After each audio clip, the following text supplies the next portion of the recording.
¿Qué es la culpa? Que es aquella que entendemos como un pecado y cómo esto se conecta con blasfemos. Damas y caballeros, mi nombre es Alenar y me complace saludarlos el día de hoy. Blasphemous es un juego que es particular, al menos para mí. Es un rejuego que a mí me regalaron el día de mi cumpleaños y ese mismo día decidí iniciar una travesía. Una travesía que me tomó sobre el papel unas 36 horas, lo cual no es mucho, pero que en realidad me tomó un poco más de 6 meses de idas y venidas. La razón de esta tardanza es porque al principio el juego no me convenció. Los juegos tipo Metroidvania, a pesar de ser juegos que hasta cierto punto me gustan mucho por ser juegos que te exigen, pero asimismo te recompensan, Blasphemous tenía, a comparación de otros juegos, una escala de dificultad más considerable que otros juegos. Permítanme entonces, al día de hoy, contarles mi travesía en Custodia, la hermosa tierra donde se remonta este juego para aprender sobre su historia, ver su verdadero final, el cual conseguí en mi primera run, y sobre todo entender un poco más de nuestro mundo y de nosotros mismos.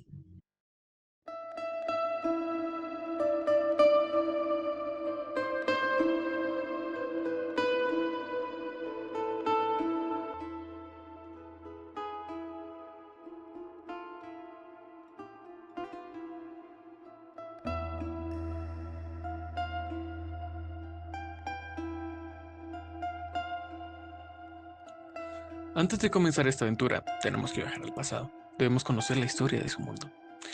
Custodia, el lugar en el cual nos remontamos, era un lugar, o es un lugar, de mucha fe, donde el primer nombre que hemos de recordar es al padre, o el retorcido. Era un muchacho que durante días y noches rogaba al cielo por dolor para aliviar la culpa de los pecados que había cometido. Y aquí quiero hacer una pausa. Y quiero preguntarte a ti, ¿qué es la culpa? Déjame en los comentarios. ¿Qué es la culpa para mí? Bueno, según la teoría evolutiva, los seres humanos somos seres sociales, seres que dependemos los unos de los otros.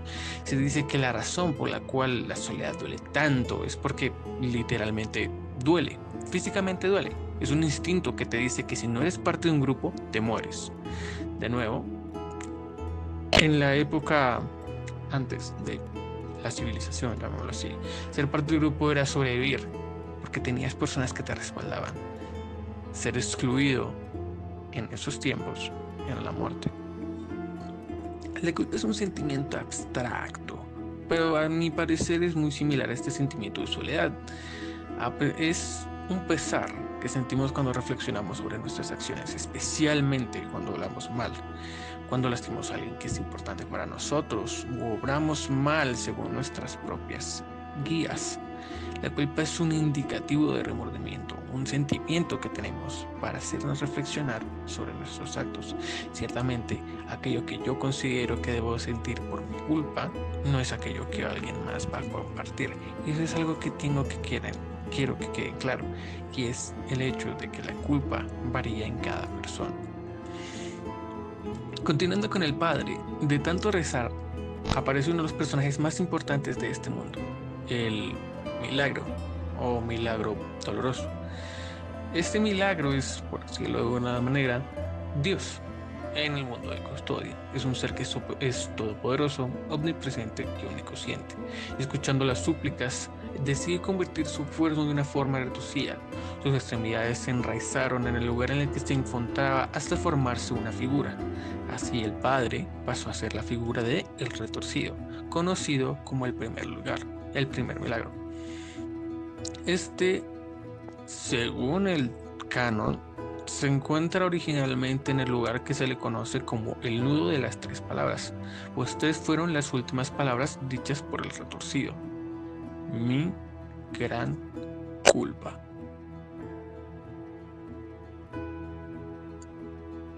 Tras este suceso empezaría una época de adoración al milagro, como se le conocería más adelante el milagro doloroso, pues se decía que castigaba a la vez que consolaba a quien pedía por su nombre. De aquí se fundó una iglesia dirigida por el personaje más importante de esta entrega en particular, su santidad Escribano, que sería como el papa de este mundo, el cual fue dotado de un gran poder por parte del milagro, la capacidad de leer el corazón de las personas. Entiéndase por esto que es el saber si alguien ha obrado mal o bien y ser capaz de castigar en nombre del milagro a quien ha obrado mal y bendecir a quien ha obrado bien. Se dice que en un inicio su santidad escribar sí actuaba de manera correcta. Sin embargo, con el pasar del tiempo, con este poder, él se fue corrompiendo. O como se suele decir, el poder no corrompe, solo demuestra quiénes somos en realidad. Sin embargo, como dice God of War 3, una de mis entregas favoritas de la saga, la medida del hombre radica en cómo maneja el poder. Y creo que Escribá no lo hizo muy bien. Según se sabe, su santidad Escribar empezó a utilizar este poder para castigar a quien no le era leal a él, independientemente si era fiel o no al milagro. Y como una forma de tener aún más poder, creó o fundó a la Legión Ungida, donde salen personajes como lo son Esdras, Perpetua y Crisanta. Aunque la última es más de una subrama de la legión, lo retomaremos más adelante.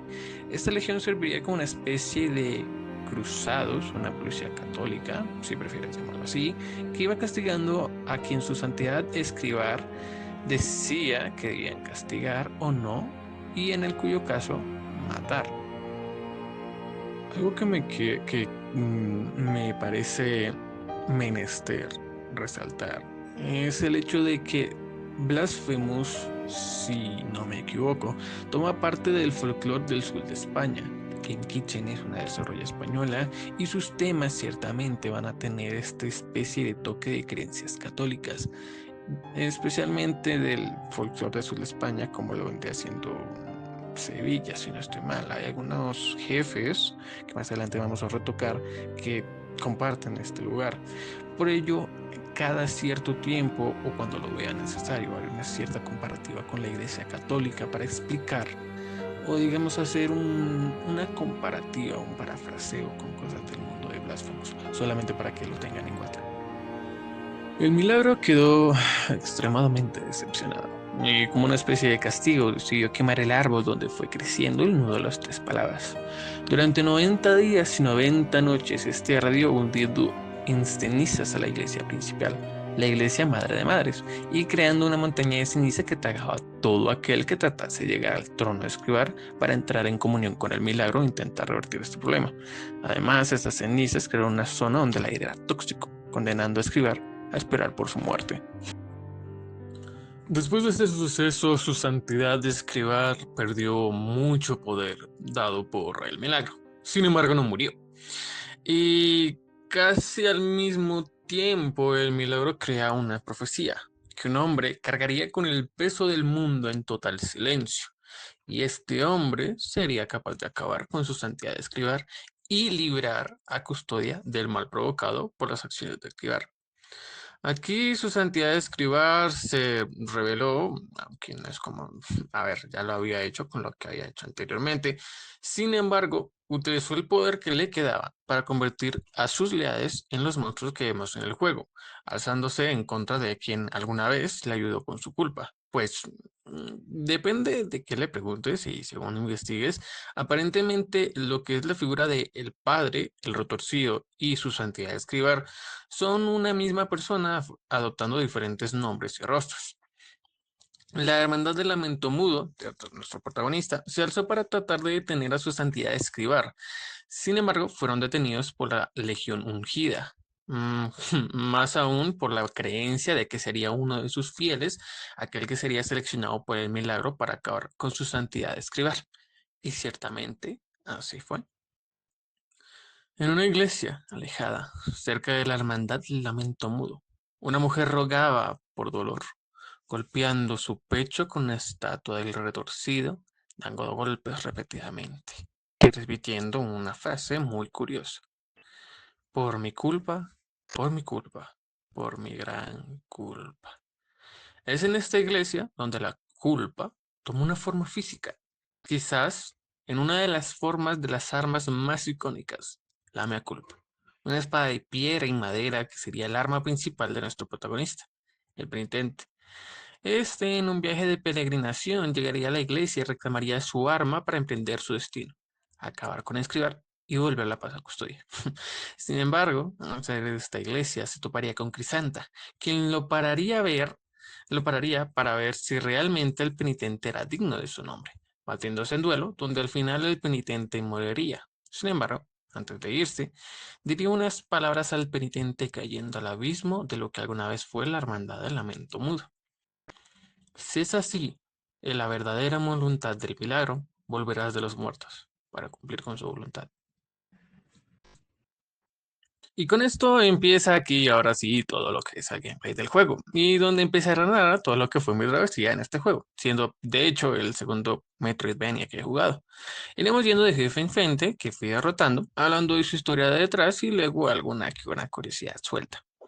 El primero es el Guardián del Lamento Mu. Es el primer jefe. Tiene ataques muy fáciles de esquivar y tiene un diseño muy particular. Su lore aparentemente era ser el hermano mayor de la hermandad. Esto es confirmado porque su nombre en los archivos del juego aparece como The Elder Brother, que traducido sería como el hermano mayor, o el hermano más grande, o el más viejo, como prefieras decirle. Él vio cómo sus hermanos caídos por la Legión Ungida. Él trató de salvarlos, pero al hacerlo quedó contaminado por el poder de Escribar, el cual lo volvió loco.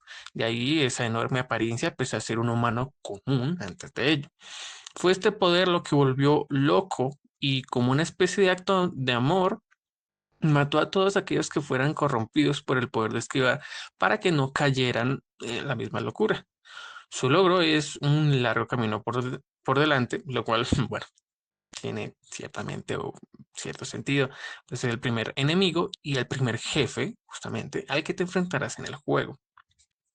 Avanzando encontrarás quizás al más fiel de tus compañeros, de gracias, el cual es un NPC que como penitencia ha de narrar los eventos de custodia. Él es quien te dice que antes de adentrarte en Madre de Madres, deberás enfrentarte a tres humillaciones, tres jefes primarios para abrir el camino a Madre de Madres. Nuestra Señora de la Faz de Negría, ten piedad y tres angustias. Cada uno de estos jefes nos dará una santa llaga que nos servirá para abrir la puerta que guía a los jardines que conectan con Madre de Madres. También aquí nos encontraremos con los besadores de llagas de Albero, que es una quest secundaria y si no la menciono de aquí en adelante es porque yo en mi partida, la verdad, no la hice. El primer jefe que en sí me enfrenté en la Playthrough fue a Tempiedad, el jefe de la zona de la Tumba de la Misericordia. Tempia es un aumento considerable de dificultad. Pasamos de 2 ataques a 4 ataques. Es un aumento a tener en cuenta. Sin embargo, este jefe nos dará la santa llaga de la atracción. Y su logro es justamente su nombre, Tempia. Aparte de ello, también tendremos su símbolo espinado, el cual tiene una descripción muy curiosa. Sigo dentro de la criatura. Escucho su rugido fuera. Oigo el latido de su corazón furioso. Yo solo quería dormir, pero vi el milagro en mis sueños. Me hablaba. Por eso me acosté en los abrazos abiertos de la señora. Pero el milagro se me aparecía de nuevo. Cada vez estaba más presente. Entonces, desperté, pero ya no era yo. Era un prisionero atrapado en un cuerpo enraizado, su cuerpo sumido en una constante ira, en un constante dolor. Estoy despierto en un cuerpo dormido. Como curiosidad, la pose inicial del jefe está inspirada en la cultura de la Prieta o la Piedad de Miguel Ángel. Su apariencia es una especie de combinación de una planta y una cabra y, según las descripciones y lo que acabo de mencionar, alguna vez fue un hombre que le perseguía las misiones del milagro y cansado decidió dormirse en los brazos de la estatua en la cual más tarde se le encuentra. Sin embargo, despertó dándose cuenta de que se encontraba en una criatura de constante ira. Según el obra de arte, solo cuando la criatura está dormida, el hombre que alguna vez fue cobra conciencia y despierta del propio sueño del monstruo en el que se encuentra prisionero. De aquí iremos al norte o hacia arriba. Es un juego estilo pixel art 2D, así que en parte es ir al norte, en parte es ascender a nuestro siguiente jefe. Nuestra Señora de la Faz de Negrilla. Este ciertamente fue el primer jefe que supuso un reto para mí, ya que quiero aclarar varias cosas. Y es que yo no investigué mucho en esta playthrough. Solo me dediqué a ciertos lugares, conseguir lo que consideraba necesaria, darme de hostias con los enemigos, morir, darme de hostias otra vez, hasta llegar al jefe de la zona. Y luego ir al lugar del siguiente jefe. Por lo que algunos de estos jefes me harán más guerra que otros. Así que si digo que un jefe me toma más o menos intentos, es por esto. En el convento de la Faz de Negrida encontraremos al segundo jefe, el cual sí me tomó al menos una especie de 10 intentos a vencer en comparación con Tempiada, el cual me tomó como unos 3 a 5. Nuestra Señora de la Faz de Negrida, pues sus ataques son principalmente a larga distancia, como lo son láseres, bolas de fuego y esferas físicas. Tiene 6 tipos de ataques variados y esto solamente se le puede hacer daño en un punto en específico, la parte de carne que está expuesta en su fuerte. Eso sí, a veces bajará la cabeza, lo cual hace que sea un poco más fácil de golpear. Aunque ciertamente, pienso yo, usar la saeta sangrante o incluso de las luces haría el enfrentamiento un poquito más fácil. Su historia es una de las más particulares. Según se sabe, alguna vez fue una hermosa niña llamada Aurea. Algo muy curioso, la verdad. Su belleza fue brava hasta el punto de convertirse en la figura de un culto dedicado a ella. Cuando el fanatismo que la rodea se volvió insoportable, ella sumergió su hermoso rostro en aceite hirviendo. El milagro se dio cuenta de este acto de contrición y la bendijo, o maldijo, con un rostro que ardía eternamente. Ingresó a un convento, se dedicó a Dios y se puso una máscara de oro, justamente como su nombre, Aurea o Áureo, que técnicamente significa oro, siendo canonizada como una santa y fundando el convento de Nuestra Señora de la Faz de Negrida. Posteriormente se convertiría en una de las monstruosas guardianas que protegieron en las 3 humillaciones.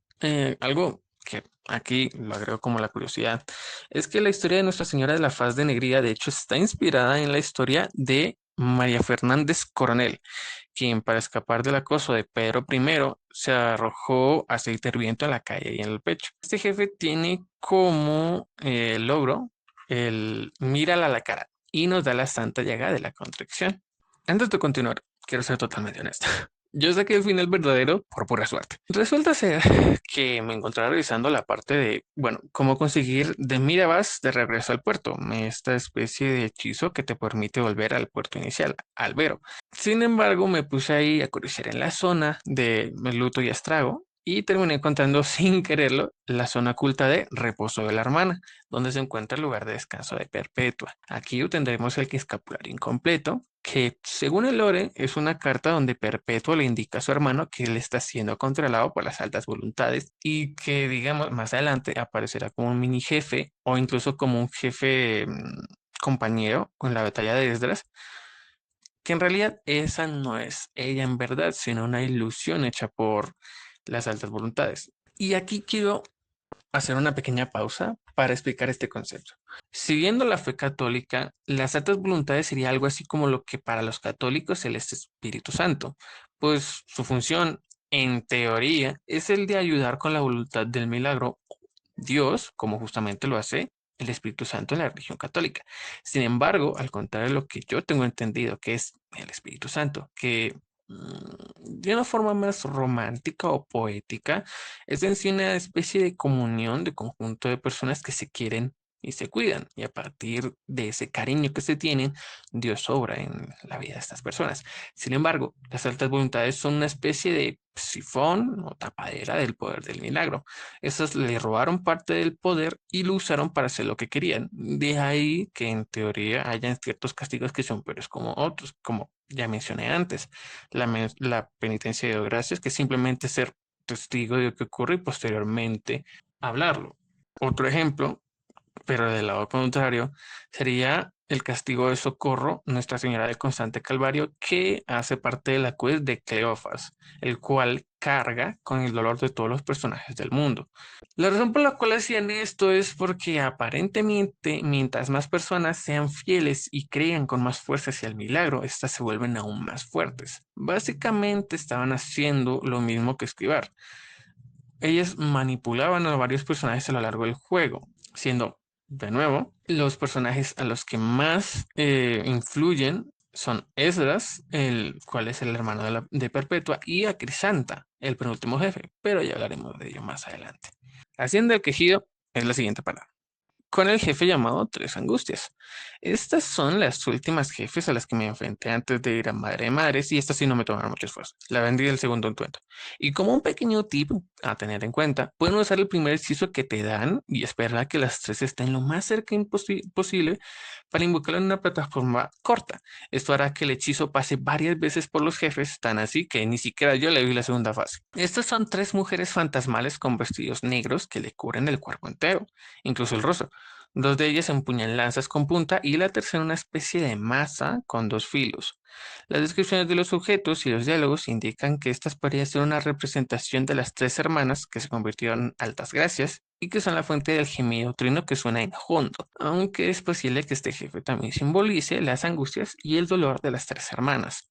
Su logro es batirse con la muerte y tenemos dos curiosidades.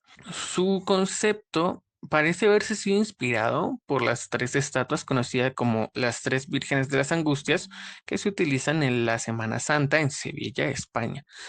Alternativamente, su diseño con el vestido negro puede haberse inspirado en la imagen de Nuestra Señora de los Dolores, una estatua de María vestida con ropa negra que se puede ver en Tenerife, España.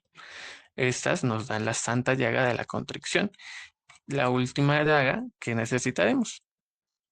Tras esto, es hora de dirigirnos hacia Madre de Madres, no sin antes encontrarnos con estas. Esta batalla ciertamente será legendaria. Oh, verdad, me había olvidado. El escapulario. Bueno, aquí antes de irnos contra los otros tres jefes, tendremos que viajar hacia atrás. No en el tiempo, literalmente. Tendremos que conseguir específicamente el amuleto, sí, el amuleto, llamémoslo así, llamado Sangre Perpetua en la Arena. Esta está oculta en una especie de zona inicial que solamente podremos acceder con un parkour a la iglesia donde la culpa tomó forma.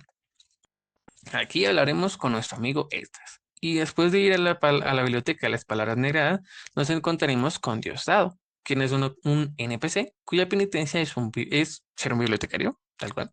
Cuida de la biblioteca.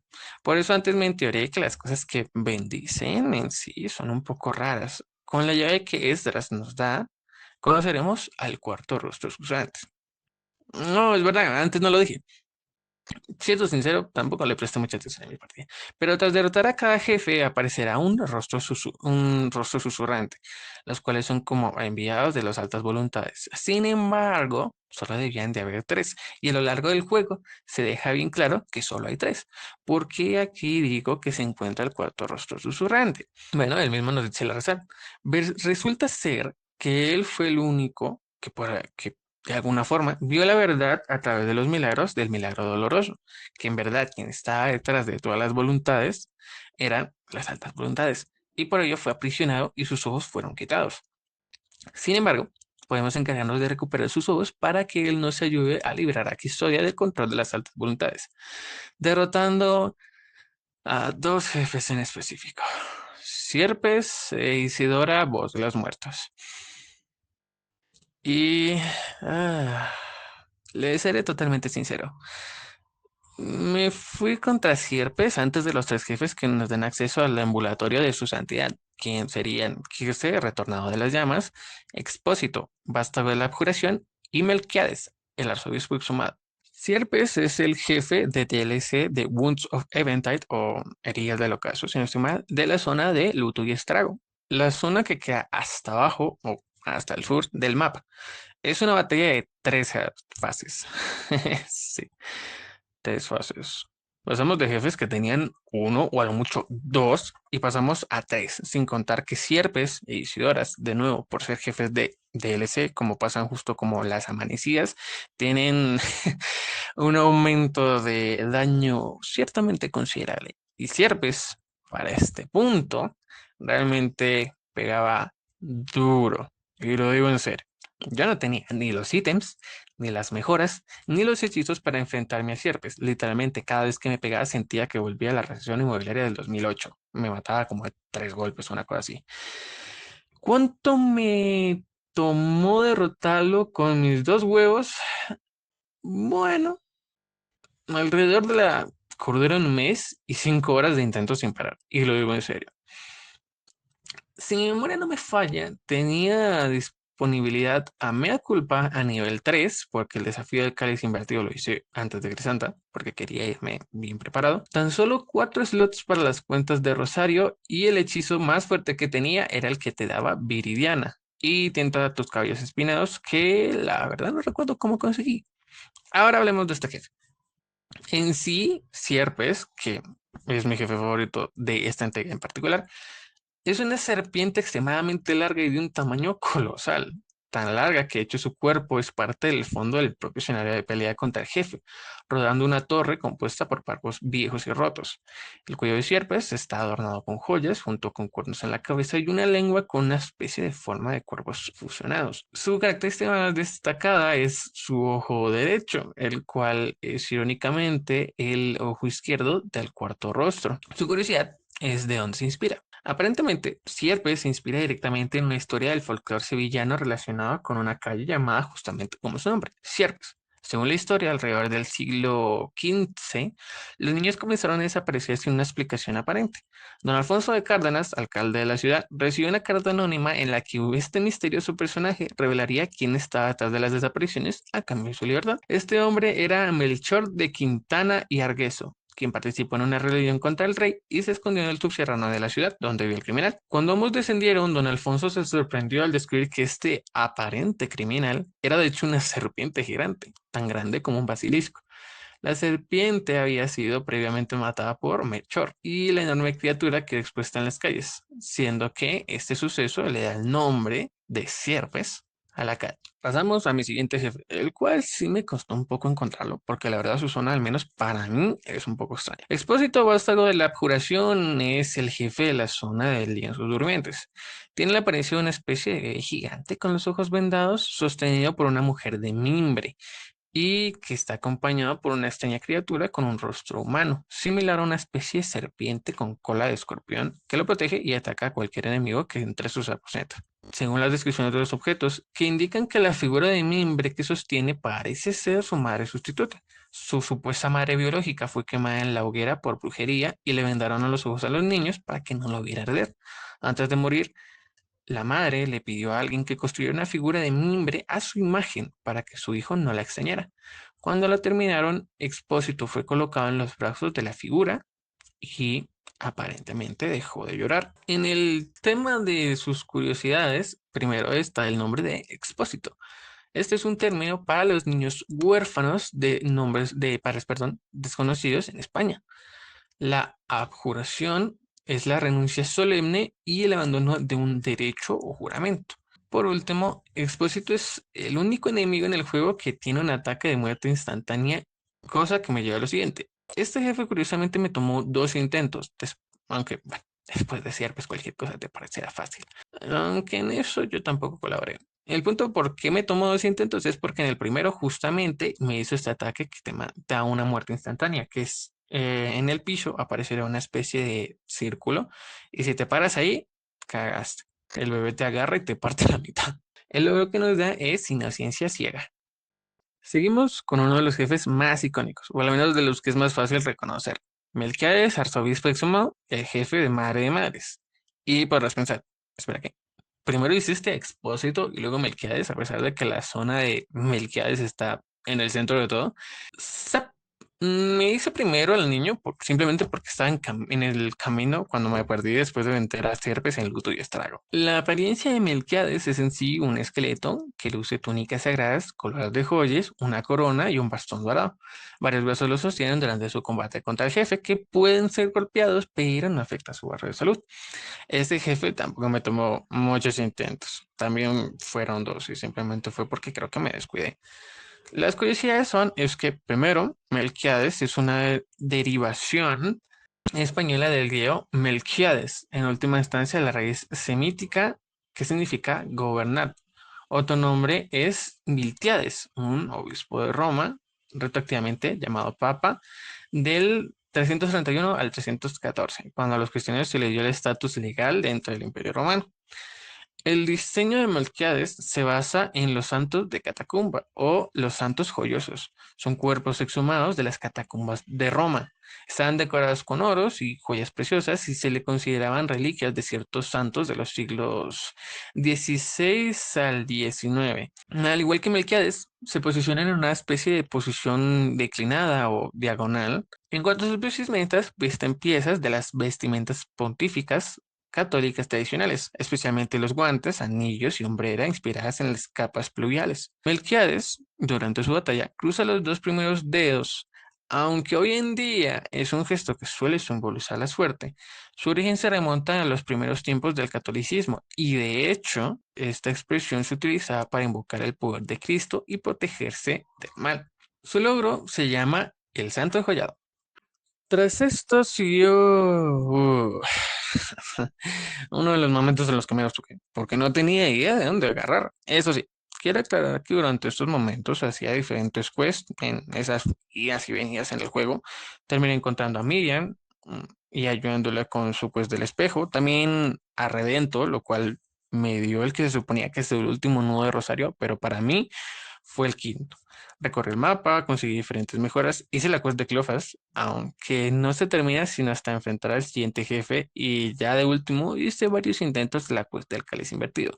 Ya luego les diré más o menos cómo fue que lo hice, al menos lo más sencillo para mí, lo cual hizo que solo me tomara 3 intentos. Pasaremos al antepenúltimo jefe. Eso sí, vas por los finales normales, claro. Kirse, retornado por las llamas, es el jefe de la zona de la muralla de las santas previsiones.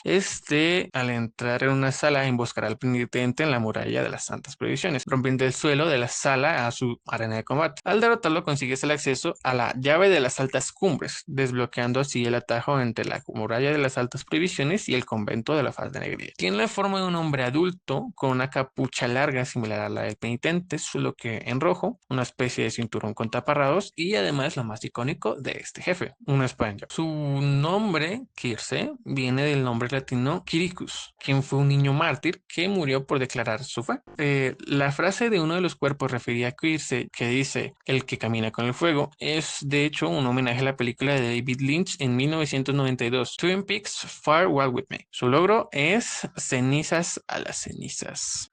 Tras esto solo quedarían dos jefes, ¿no? Lo que sería Crisanta y sus entidades que no, error. Debemos recordar que yo voy yendo por el final verdadero y ustedes me están siguiendo en esta anécdota donde yo voy por el final verdadero. Así que antes de encargarnos de esos dos, debemos hacer una pequeña parada en albero. En la parte donde se entregan los diferentes huesos, un tipo de coleccionable, nos esperará allí nuestra siguiente jefe, Isidora, voz de los muertos. A esta mujer se le ve emerger brevemente de las llamas por una especie de incenciario en el osario de Albero, como una especie de mujer desnuda con cabellos ardientes que poco después materializará un conjunto de ropas generadas y una guadaña formada a partir del ojo derecho del traidor o el cuarto rostro. Al morir, su ropa y su cabello desaparecerán, el incenciario y la guadaña se romperán e intentará arrancar el ojo del suelo antes de desplomarse que a reducir a ceniza. Según sus descripciones, algún día pasado fue una cantante que deleitaba a los niños de Albero con sus canciones. Un día el milagro se manifestó mientras cantaba, provocando que los muertos del cementerio cantaran en respuesta. Embelesada, Isidora entró en el osario donde las voces combinadas de todos los muertos se unieron y se mezclaron con ella en una especie de canto lúgubre, conocido desde entonces como la voz de los muertos. Y ya seré sincero, para este punto estaba fortalecido a más no poder a comparación con Cier. Maté servidores al máximo, una build que básicamente me hacía un tanque, a tal punto que con Crisanta su primera fase la podía hacer sin curarme. De las luces, el corazón queda mayor ventana de bloqueo y me culpa a su máximo nivel. Esta sería una pelea sencilla, ¿no? Pues no, esta también me tomó varios intentos y los conté, fueron 50. Y cuando finalmente pasó, Dios, sentí una oleada de adrenalina a tal que quedé temblando. Pero finalmente había conseguido el ojo derecho del traidor y tenía todo lo necesario para obtener lo que quería, el final verdadero. Eso sí, antes de ir a la biblioteca, hablemos de un par de cosas, dice ahora. Primero, El vestido de Isidora, que es una especie de vestido y capucha ribeteados en oro blanco con una capa azul y una corona circular dorada, comparte ciertos elementos de diseño con varias tallas e imágenes de la Virgen María comúnmente utilizada en procesiones. Isidora es, hasta la fecha, el único jefe del fuego que bloqueará activamente al jugador para que no haga una pausa durante su pelea con la frase "La canción de los muertos no puede ser detenida". Con esto, volvemos a la biblioteca de las palabras negadas, donde el cuarto rostro susurrante nos dará la cosa más importante de nuestro juego para el final. El apocalíptico corazón de la mea culpa. Ah, verdad, no lo mencioné antes. Los corazones o núcleos son como una especie de modificadores, una especie de Joker, si quieres verlo así, que alteran el juego. Como, no sé, por ejemplo, más daño mientras menos vida tienes, un mayor daño a los rezos. Incluso hay uno que, si no estoy mal, multiplica el daño de la mea culpa por bastante, con la contraproducción de que no te deja curarte, etcétera, entre otros. Sin embargo, en el caso del apocalíptico corazón de la mea culpa, lo que hace es generar más daño de manera general a todo aquello que está ligado a la espada en sí, como daño por golpe, el milagro sangrante, la estocada, el golpe descendente y el combo aéreo. Aunque algo sí que deja bien en claro es que una vez equipado no se puede volver a cambiar. Y con esto es hora de descender a los altos de la archicatedral, donde nos estará esperando nuestro penúltimo jefe. Crisanta de la Agonía Vendada. Es la capitana de la Legión Ungida y protectora de su santidad escribar. Se encuentra a puertas del deambulatorio de su santidad, donde se encontrará con nosotros, el penitente, para intentar que, bueno, su misión fracase. Sin embargo, al contrario de todos los demás jefes, ella escapará al ser derrotada. Según el libro de arte, la espada de Crisanta está afectada por el milagro, y esta está cubierta por las mismas ventas de óleos consagrados que usan los soldados de la Legión Ungida. Su logro es duelo de fe. Y al vencerla, si es que tienes equipado el apocalíptico corazón de mea culpa, habrá una tercera fase, donde sus ataques sean más duros. Y lo digo en serio, más duros. ¿Recuerdan que antes les dije que con la build de Isidora llegaba hasta en la segunda fase sin siquiera la necesidad de curarme? Bueno, en la tercera parte, no.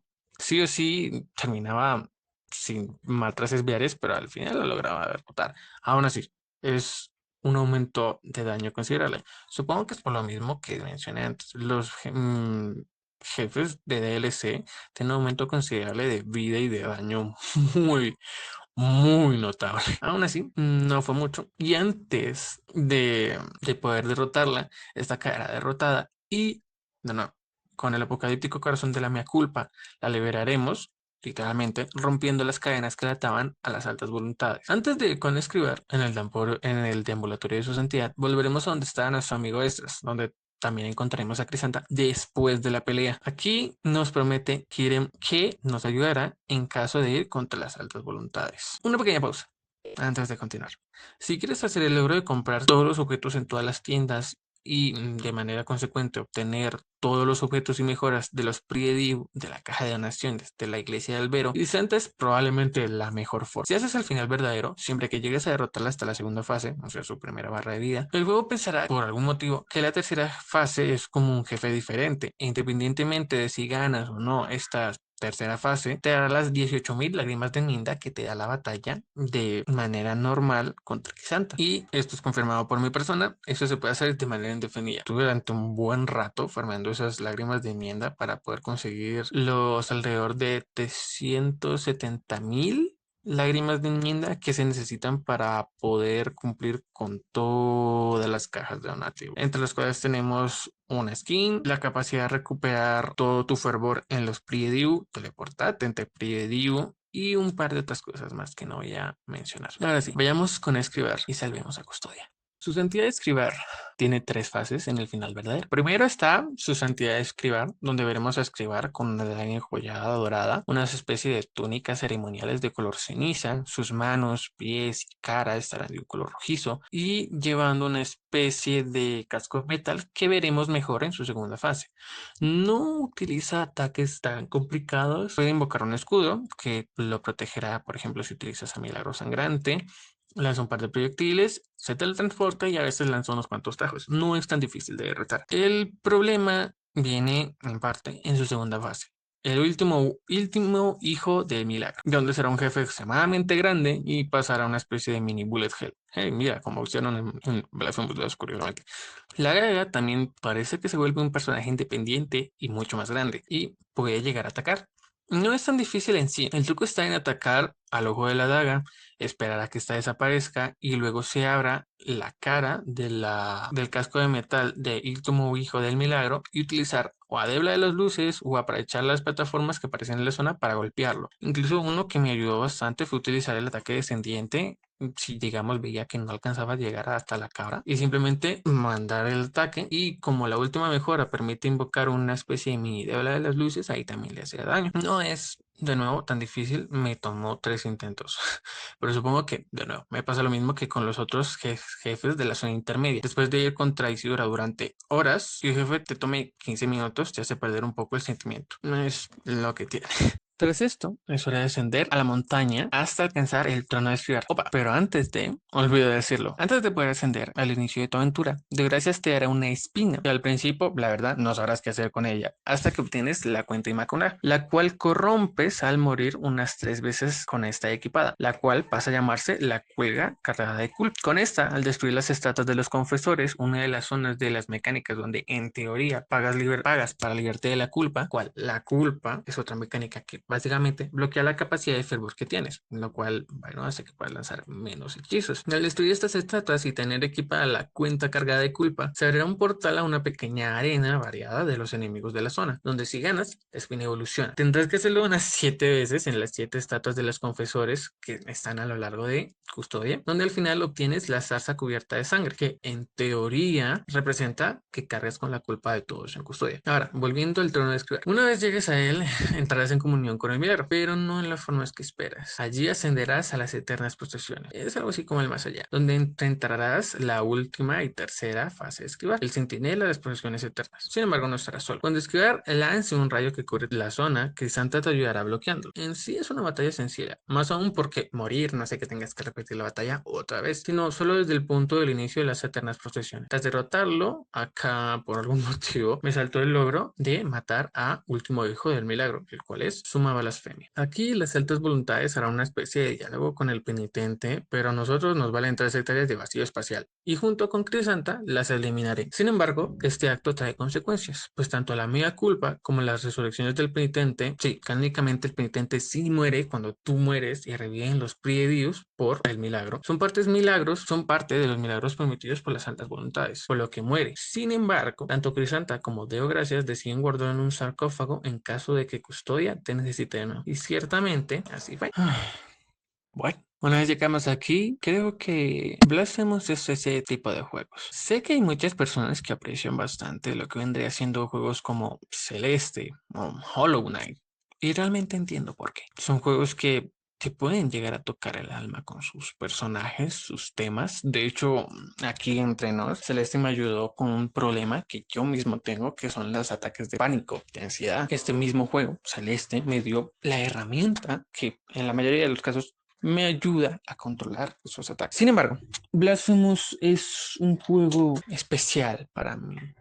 No solo por el hecho de que me lo regalaron en un cumpleaños, también por el hecho de que es un juego que toca un tema que a mí en lo personal me llama mucho la atención. Mucha gente, incluida yo en su momento, tiende a culpar a la religión directamente. Tiende a culpar a Dios directamente por actos que la iglesia hizo en el pasado. ¿Cómo serían? Por ejemplo, las cruzadas, las cacerías de brujas de Salem, entre otras cosas. Sin embargo, Blasphemous nos recuerda que eso no es así realmente. Que el problema no es Dios o la religión, no es una creencia, no es seguir un dogma. El problema radica en la persona. Vimos en un inicio que nuestro querido escribar originalmente pedía a Dios por castigo y cuando éste lo castigó y finalmente pudo sentir un poco de paz y luego el milagro le dio poder, este utilizó este poder para hacerse más poderoso, más para llamar más la atención, llamémoslo así. El poder no corrompe, depende de la persona, depende del corazón, los valores, el código moral que una persona tenga.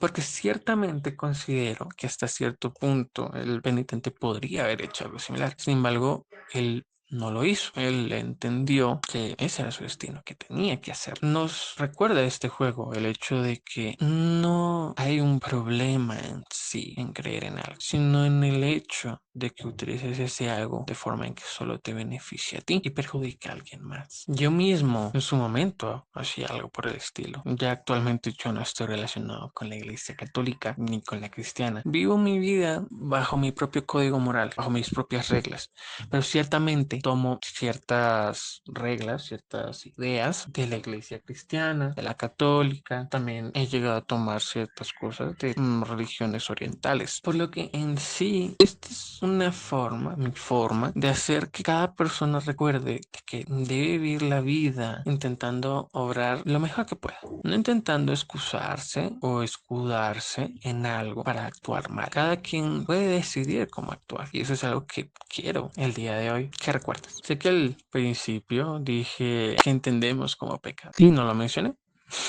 Así que voy a tocarlo aquí. Me parece que un pecado es aquello que hacemos mal. Es un acto mal. Eran, wow, no me digas. Sin embargo, hay que entender de dónde viene la idea del pecado. Porque ciertamente algunas veces uno obra mal, pero a posteriori este acto tiene una buena consecuencia. Un pecado es algo que independientemente de la situación va a crear mal. Una de las cosas que digamos más se tiende a entender como pecado es digamos el tema de matar, mentir, robar o adulterar. Viajemos un poco al pasado, al origen de la Biblia.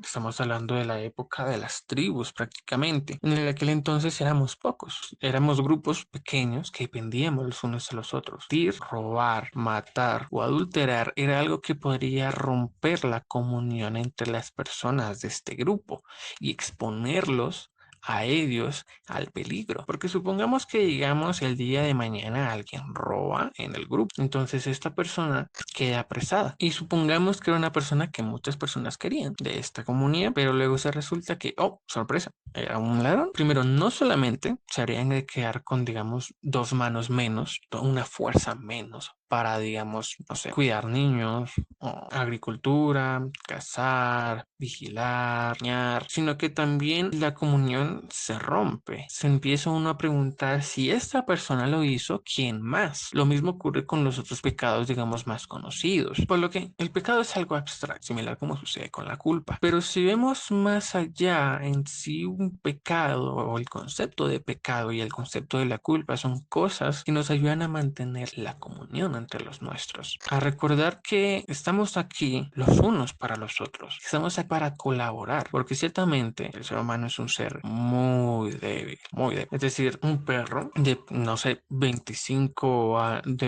kilos puede soportar que un carro lo atropelle. Un ser humano no. Un ser humano de 25 kilos se moriría si lo atropellan. Es un ejemplo, un poco tocado de los pelos, pero es un ejemplo, es una forma de verlo. Entonces, el mensaje que al menos a mí, Blasphemous, me trató de dar, o más bien que me dio, es el hecho de que hay que ser empático, hay que entender al otro. Alguien alguna vez me dijo que el dilema del humano es ayudar al uno al otro en los errores y sufrir por esos errores. Porque nadie está libre de pecado, nadie está libre de equivocarse, pero está en nosotros, en una decisión, el hecho de decidir si vamos a juzgar y apartar a esta persona o si vamos a actuar desde la empatía y ayudarle a solucionar ese pecado. Ciertamente el tema de la redención es un tema muy complicado, porque ¿quién decide exactamente qué tanto vale un mal acto en términos de buenos actos? ¿Qué tantos buenos actos debes hacer para expiar un mal acto que has cometido? No creo que haya tal cosa. Creo que similar a como dicen en un otro juego, la virtud de la empatía, del ayudar, es algo que cultivamos nosotros mismos día con día. No es algo que se dé por obra divina, sino es algo que decidimos mantener hacer. Así como hasta cierto punto hice yo, con digamos el tema de irme contra sierpes e Isidora durante horas,